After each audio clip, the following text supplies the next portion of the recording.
Welcome back. This is the Sweet Spark podcast. I am Danielle McCormick. I'm the co-founder of Sweet Solutions and your co-host here on the Sweet Spark podcast, talking all things exit expert with Miss Stephanie.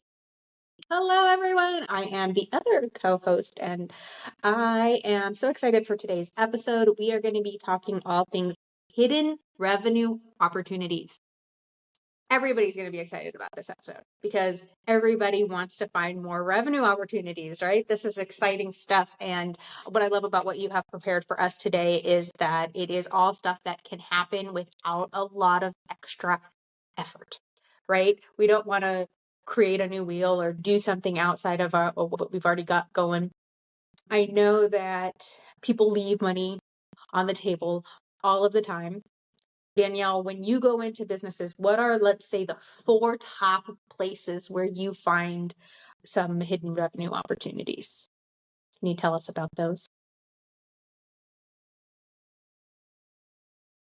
Sure. Yes. So the places that I tend to find hidden revenue are when folks sell one thing. So say you are a photographer and you sell obviously your services for weddings, for engagement photos, different types of events, and you're selling those 1-year-old birthday smash cake type of sessions and different things like that, right? But there's a lot of things that you can do when adding to your service or taking away from your service that will help you unlock additional customer markets. And the way I say it that way is because if I say just add more customer markets, you're going to be like, what the fuck does that mean?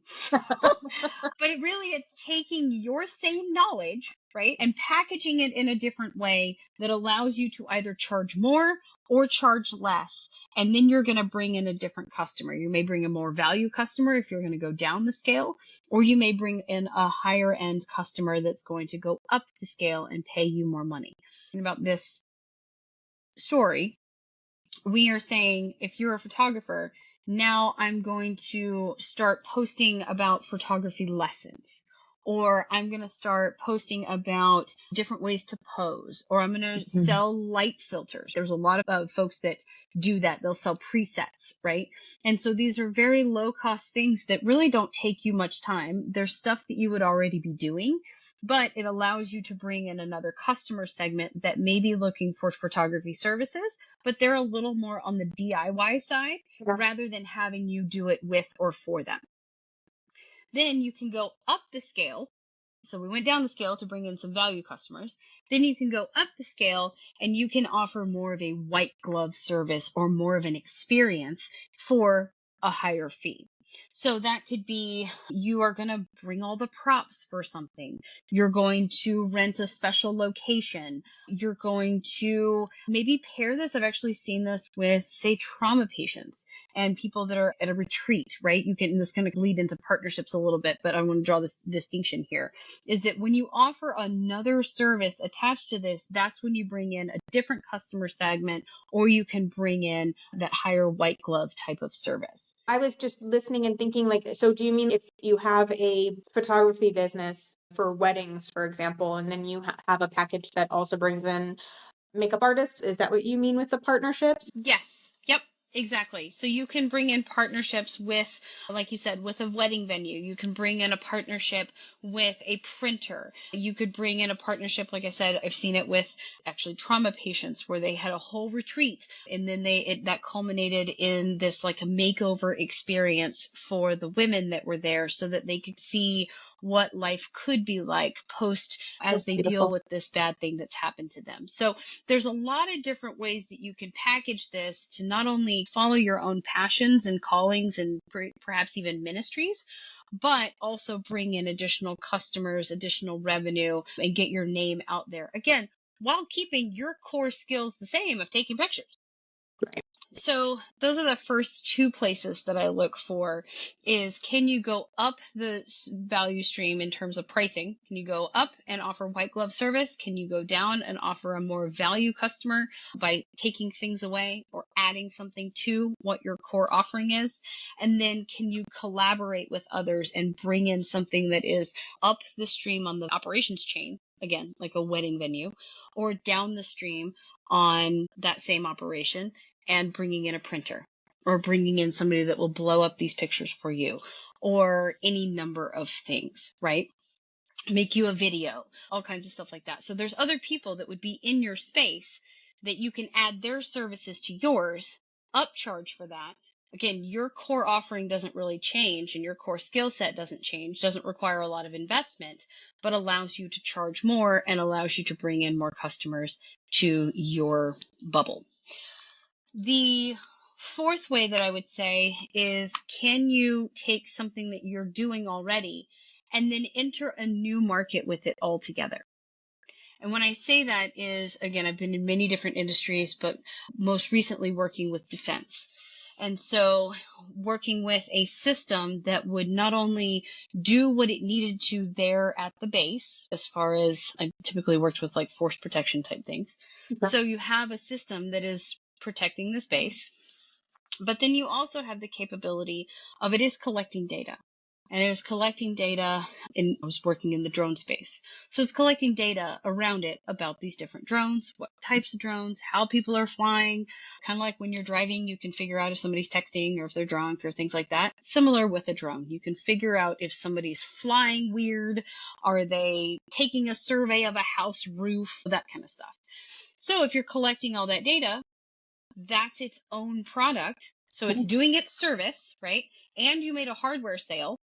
So now you've got two tiers of revenue, but then you can also harvest that data, slice it in a number of different ways, and sell it to other parties that would be interested in that data. Now, don't come after me on the legality of base data. That's just an example. So just saying, there are different ways that you can package pieces and parts of your product that would allow you to go into different markets and allow you to bring something else to the table. A prime example also, I know she just released her book, Cody Sanchez, talking about laundromats and how she'd first purchased laundromats. And then you can add a wash and fold service as a very white glove type of service. You can add partnerships with the soap supplier. You can add these different things and start to bolt on additional revenue streams, again, around your core offering. And that kind of segues into my very last point, which is cost savings. And sometimes those partnerships can also bring about cost savings. So like I was just saying about the laundromat, if you are now partnering with the soap supplier and or purchasing the soap supplier, but then that allows you to have greater efficiencies, to have better pricing, to contain your costs around some of your core, say, consumables, and that allows you to bring efficiencies to your finances and efficiencies to your operations. So also looking around at what it is that you're using, can you deepen the relationship there? Can you look around in your business and show that actually I have a lot of churn? This was a kind of go back to the warehouse example. I have a lot of churn because I'm fulfilling Amazon orders out of 3 different warehouses and they're all going to Amazon Central Point. So can I actually streamline and have just a Amazon station and all of my Amazon orders are fulfilled out of one area? So that all helps, or so that helps my other 2 warehouses operate much more efficiently. So there's a lot of ways too that you can start to look at, why are we touching things too much? Where are we paying too much and paying a premium? And where is it that we can add automations? Because in many of our businesses, we want super highly qualified people. You must have a master's degree to be a secretary. And you're like, what? But at the same time, are there places that we can automate ourselves out of a job? And I realize that's another like super sticky subject right now, is people being so concerned about AI and so concerned about this, and it's going to take my job and so on. Maybe. But I had the privilege of working at a company that, and I hold this belief still, is that automating yourself out of a job allows your human creativity, allows your education level, allows your essence and the goodness of you to be applied to something else that would be a hard problem that you can't teach a machine to do. So where can we try to automate out of jobs? Where can we try to automate out of touching too much paper? Where can we try to make systems work together? Because even everybody says time is money, right? So even you can get some cost savings associated with just going faster because you don't have to have as many bottlenecks and as many hurdles to get over when it comes to your processes, your order processing, your fulfillment, any of those kinds of things. So those are the main places that I look for when coming into a business and seeing where it is that we can give them that cash infusion and see where we might be able to expand. And a lot of it is you got to talk to people. And a lot of people don't like to do that anymore. But where is it that you can offer your skills or services to somebody else and see where they may need to grow? Again, going back to defense as well. I had one firm that I was working with that was trying to sell a piece of equipment. And then I had another global supplier or global partner that had just put in a new goal that they needed to get further into defense. Based on what they already did in terms of radios, they were already on damn near every base possible. So they're a hell of a partner if they're trying to get further into defense and I got a thing to sell, right?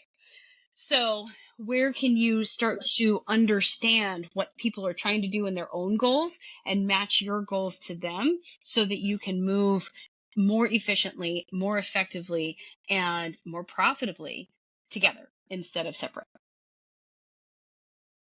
And a lot of times we tend to think of collaborations or deals or negotiations as where somebody has to lose. And I think that there's definitely places where companies can join forces and move together much better. Collaboration is the new currency. Yeah, I was recently working with a group that they were building a new lab. And they had started out really small in their lab batches. And so they were starting at a very small scale, then they'd gone to a very moderate scale. They were moving up to a medium large and with sites on a large scale. But where they were leaving money on the table is every time they upsized, they not necessarily discarded the other assets, but they weren't utilizing them anymore. But there are limited quantities of those types of equipment pieces in function out in the wild, right? And they had already figured out how to up level from very small to smallish to medium to largish. So could we teach other people to do that? And that's actually, thank you for bringing that up too, because it does come with unused assets, but that also comes with expertise of where you've been. You really only have to be, let's say, 4% smarter than whatever it is you're trying to tackle. Same thing, you only have to be one chapter ahead of the student that you're trying to help and teach, right? So we were able to unlock a revenue stream with this client to help them sell that capability of, I've learned to make this solution in a very small scale. It's a very difficult chemistry process. And now we're going to utilize not only that equipment, but our expertise of how we went from a small scale to a medium scale. And we can teach other people to do that in other labs when labs are very limited. Now I can also, now that I've figured out how to get to large-ish, right? Now I can also add that service of going from small to medium to large-ish while I'm setting my sights on extra large and can continue to teach not only those that need help, but utilize those assets so they are turning revenue to help pay for my endeavors as I'm trying to move forward and scale. And so that's actually somewhere where we turned what was an operation that was entirely a cost center into starting to defray its own costs and become a revenue stream that most didn't actually see was a possibility until we pitched it that way, and turned out to be really successful and much more market demand than we even realized. So if you're looking to get acquired, and also starting to do collaborations, if you are going to get acquired, we see this especially tons in the defense, pharmaceutical, different spaces like that, is if you end up in somebody's value stream and you're providing so much value and they're coming back to you time and time again, that can naturally open up pathways for you to get acquired and naturally open up pathways for you to exit your business to where maybe you don't have to work as hard to get to that place. Maybe that 3 to 5 year path for you is more, how do I open up more partnerships? How do I open up potentially more eyeballs? And then how do I make myself a more attractive business and ultimately acquisition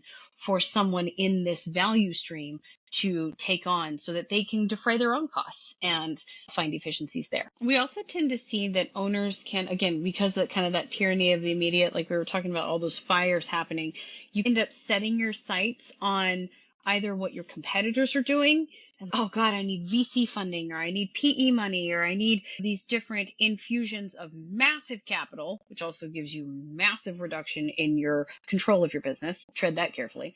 But when you keep thinking like, oh, I have to get into this same space as my competitors, and that's going to require so much additional investment, there are often a lot of easier pathways that you can get to for creating additional value for your customers, creating additional methods of bringing customers in that really aren't nearly as hard as you think. And sometimes we tend to, in a stress capacity, tend to overthink things and tend to over-engineer when it's actually a lot easier, but it's harder for us to see that in a stress or survival type space. So I think that's where you can have some of that thought partnership with someone to come in and help you with what are just some ideas. What can we do? What are some different places we can unlock so that you can have more breathing room in your business and you can start to tackle additional hotspots as well as aiming for higher growth? It's just the whole forest by the trees kind of thing, where you are really stuck on just the crisis at hand and can't get into a creative space. It goes into like the hierarchy of needs, right? In our psychological space, if we're in a survival place, then you're not going to be able to get to a creative place to be able to see these potential opportunities. So what are some of those things that you need to work on yourself? Obviously, we talked about some of the things we come in and look for in the last episode. Here, we're talking about where you can increase your revenue. And we'll talk about what your financials in the story are really telling you, and then what it is that you can do about it. So we're really trying to walk you through some of these things because we know that in that tough time, in those spaces where it's difficult to really think creatively and think about how you're going to get through these next steps of growth and even maybe survival, we want to walk you through that in a bite-sized way. So thank you so much for joining. We will see you next week and continue thriving. Talk to you soon. Bye.